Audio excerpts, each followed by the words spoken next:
Hello everyone, कैसे हैं आप सब? ठीक है। एक्चुअली मुझे काफ़ी दिनों से बहुत से लोगों की रिक्वेस्ट आ रही थी। बहुत से लोग पूछ रहे हैं कि तहा भाई आप बताइएगा कि कनाडा में वर्क परमिट कैसे हासिल किया जाए, या कनाडा में वर्क परमिट पे आने के लिए क्या किया जाए। तो मैंने कहा चलें हम साथ इंफॉर्मेशन देते हैं और साथ में क्यों ना इसी टॉपिक के ऊपर एक व्लॉग बना लिया जाए। तो मैंने कहा चलें आज वीडियो बनाते हैं। एक्चुअली वर्क परमिट के लिए, वर्क परमिट को हासिल करने के लिए इसमें जो चीज़ें मैटर करती हैं वो आज डिस्कस करूँगा आपके सामने कि आपको क्या क्या चीज़ें चाहिए। आज मैं दोनों बताऊँगा कि इंडिया और पाकिस्तान के लिए किन चीज़ों की आपको ज़्यादा ज़रूरत है, किन चीज़ों के ज़रिए आप कनाडा में वर्क परमिट हासिल कर सकते हैं।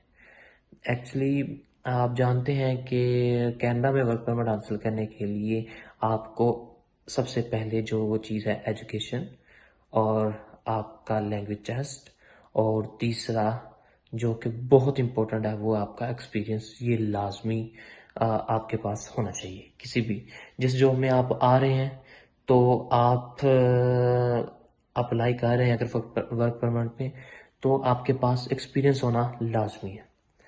चलें तो पहले सबसे पहले बात करते हैं कि वर्क परमिट होता किस किस्म का। वर्क परमिट एक होता है ओपन, एक होता है क्लोज वर्क परमिट।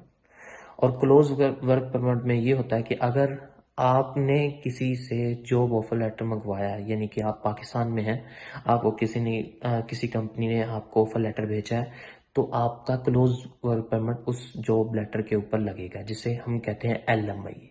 LMI होता है जॉब ऑफर लेटर। अगर आप को कोई भी LMI, कोई भी कंपनी LMI ये देती है तो आप उसके ऊपर अप्लाई करके अपना वर्क परमिट हासिल कर सकते हैं, लेकिन वो आपका क्लोज वर्क परमिट होगा, यानी कि जिस कंपनी का आपने LMI ये लिया होगा आप उसी कंपनी में सिर्फ काम कर सकते हैं।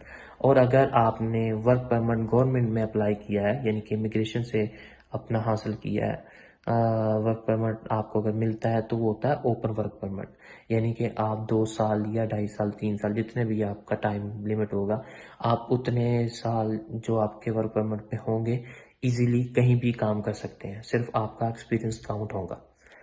तो बस यही मैंने आपको बताना था। और दूसरी बात, अब आगे बढ़ते हैं कि LMI ये 2 किस्म का होता है। पहला कैशियर और दूसरा सुपरवाइज़र।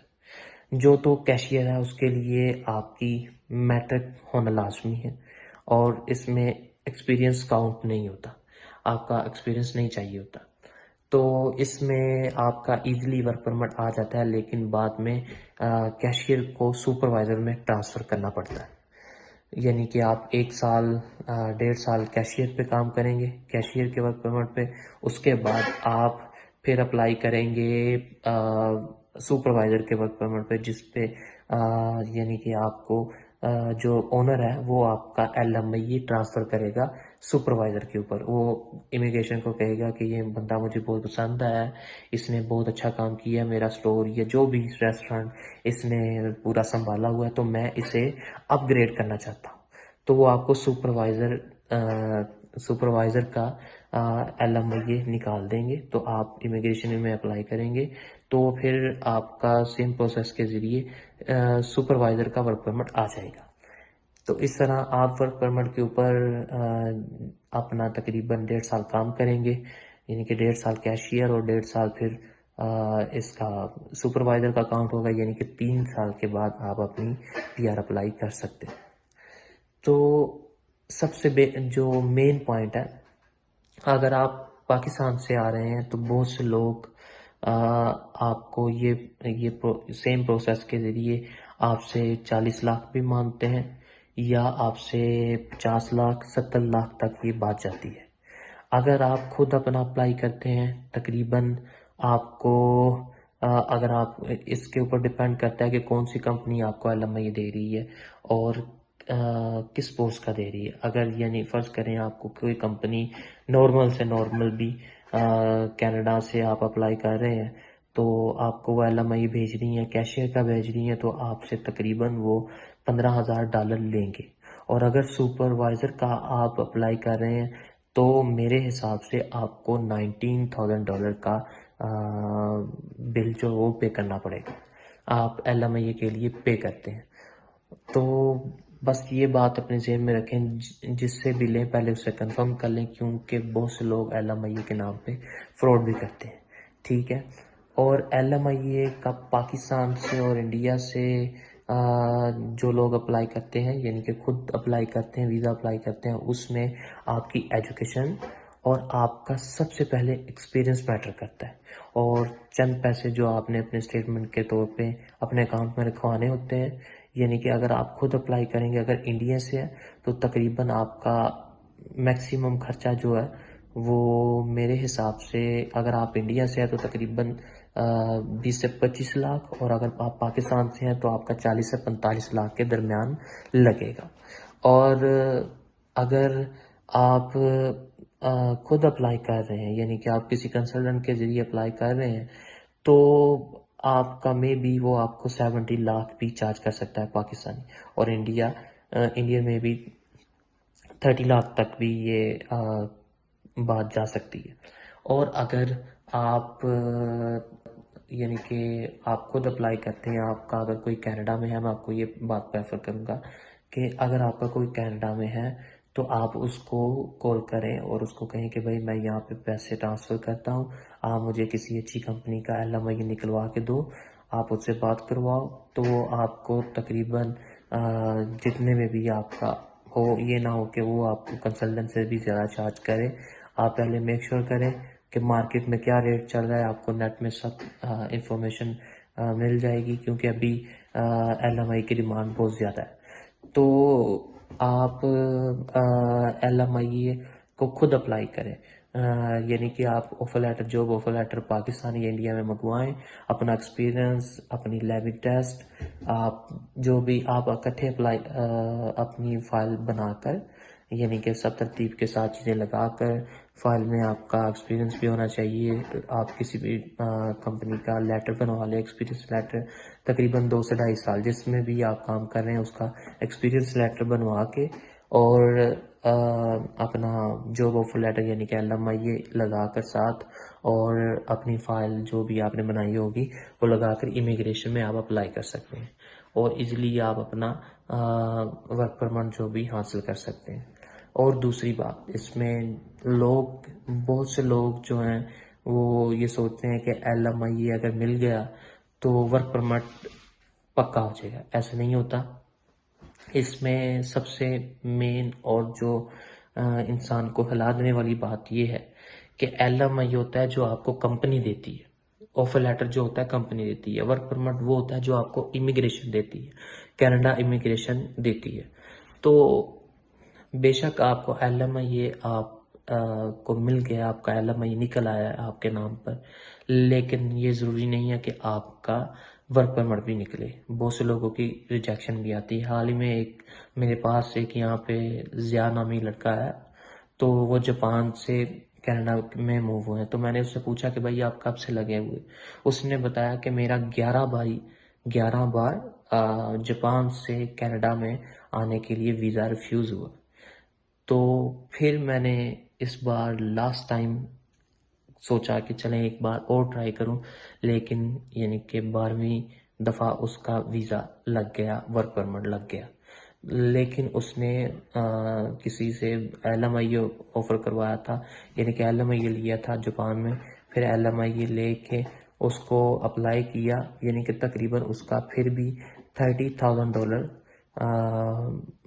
उसका खर्चा आ गया जापान से कनाडा में आने तक, यानी कि उसका 11 बार उसका रिफ्यूज़ल भी हुआ। इसमें मेन चीज़ ये है कि जब भी आपको कोई LMI भेजता है, वो सबसे पहली बात आपको ये कहता है कि भाई आपने मुझसे $20,000 या $19,000 का ये ख़रीदा है, तो मैं आप इस बात का ज़िम्मेदार नहीं हूँ कि आपका वर्क परमिट नहीं आता, मैं सिर्फ आपको LMI भेज रहा हूँ। वो आपको ये कहकर भेजेगा कि आपका लक है, आपका वर्क परमिट लग जाए तो वेल एंड गुड, अगर नहीं तो प्लीज़ बाद में मुझे कुछ ना कहिएगा, ठीक है। तो ये नहीं कि आपका $19,000 या 15,000 जो आपने खर्च किए वो आपको मिल जाए, ऐसा नहीं होता। वो आपके पैसे गए।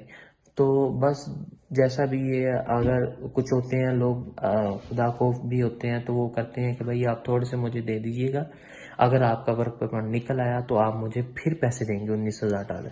यानी कि आप मुझे पहले 1,000, 1,500, $2,000 जितने भी आपकी डील डन होगी, 19,000 में डील डन होगी, लेकिन वो कहेंगे कि आप मुझे 1,000 या $2,000 पहले दे दें, और जैसे ही आपका वर्क परमिट आ गया तो आप मुझे फिर $19,000 देंगे।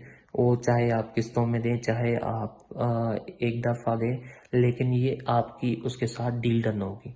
लेकिन कुछ लोग होते हैं वो सीधे सीधे आपसे पैसे मांगते हैं, वो कहते हैं भाई वर्क परमिट लगे या ना लगे, हम आपसे पैसे चार्ज करेंगे। तो मैं आपको सबसे ईजीएस्ट वे आपको आखिर पे ये बताता हूँ। अगर आप वर्क परमिट हासिल करना चाहते हैं, पहले आप किसी और वीज़े पे आए। यानी अगर आप कनाडा में आते हैं तो आपके वीज़ा के चांसेस, यानी कि आपके वर्क परमिट के चांसेस बढ़ जाते हैं अगर आप कनाडा से अप्लाई कर रहे हैं। वो कैसे? आप विजिटर पे आए, विजिटर पे आपका थोड़ा सा कम खर्चा होगा, या आप स्टूडेंट पे आ जाए। अगर आप स्टूडेंट हैं, स्टूडेंट आप वीज़ा हासिल कर ले, आप यहाँ पे आए और आप अपना यहाँ पर आकर इजी तरीके से आप अपनी स्टडी को वर्क परमिट में उसमें चेंज करवा सकते हैं। यानी कि आप अपने जो स्टडी परमिट है उसको आप चेंज कर सकते हैं वर्क परमिट में। कैसे? आप यहाँ पे जब आएंगे, आप किसी कंपनी को अपना सब कुछ दिखाएं, अपने कागजात दिखाएं कि मेरे पास ये एक्सपीरियंस है, मैं आपके लिए ये कर सकता हूँ। तो आपको जॉब ऑफर लेटर, वही जो मैंने आपको कहा कि LMI देंगे, आप बॉर्डर पे चले जाएं, आप वहीं पे आप सब उनको दिखाएं कि मेरे पास इतना एक्सपीरियंस है, मेरे पास इतनी एजुकेशन है।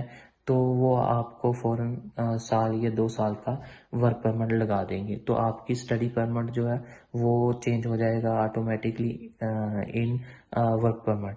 सो सबसे इजीएस्ट वे जो है वो यही है कि आप विजिटर या स्टडी वीज़े पर आएँ, और आकर आपने किसी भी किस्म के वीज़े को आप वर्क परमिट में चेंज करवा सकते हैं। ये काम इजी भी है और आपको इसमें कम खर्चा आएगा। अगर आप वर्क परमिट पाकिस्तान से या इंडिया से अप्लाई कर रहे हैं तो वहाँ से लगने के चांसेस बहुत कम भी होते हैं, और ये बहुत ज़्यादा कॉस्टली प्रोसेस है।